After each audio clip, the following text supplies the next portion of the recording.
अस्सलाम वालेकुम दोस्तों, क्या हाल है? कैसे हो? ठीक हो? उम्मीद करें सब ठीक हो। तो ये देख रहे हो बाहर इरफान उल्ला आता है तो बाहर घूमे। अच्छा, अंदर मोबाइल अंदर रखे मोबाइल अंदर कमरे में रखे, बाहर घूमे। हाँ। अच्छा, मैं बाहर घूमता वदा मी ते आ गया ऐसी आते तू जड़ा ना मोबाइल क्यों चलाई वधी? तू बाहर घूमता वधी इधर उधर देख किदे देखा मैं मंदे ते डेदा वदा जमीना डेदा वदा ये सड़दा है जलदा है।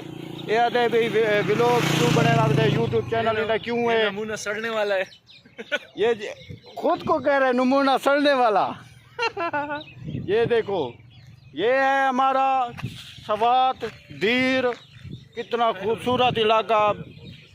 एक दफ़ा इसको बोला बिदाम ले आओ, ये बिदाम भी नहीं ले आता।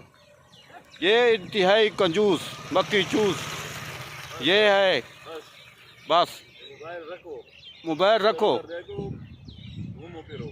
घूम तो फिर रहा हूँ, बाग दे रहा हूँ, बेरे दे अच्छे तो वाला ट्रेन वेंदी भी यही मालगाड़ी उनको दिखा है वाला, उसको देखा, आपको देखा, ये मौली साहब आए खड़े इन्हें इसको देखा, फिर ये ज़मीनें देखी, दरख्त, ये सब कुछ देखा। ये जल रहा है मुझसे, कह रहा है इसका यूट्यूब चैनल क्यों है, इसका मोबाइल क्यों है, ये कह रहा है मोबाइल क्यों यूज़ करता है। अभी मिलेंगे फिर, सब्सक्राइब लाइक घंटी का बटन दबाना। ये मौली साहब गवाह है, ये पता जलते क्यों हैं मुझसे।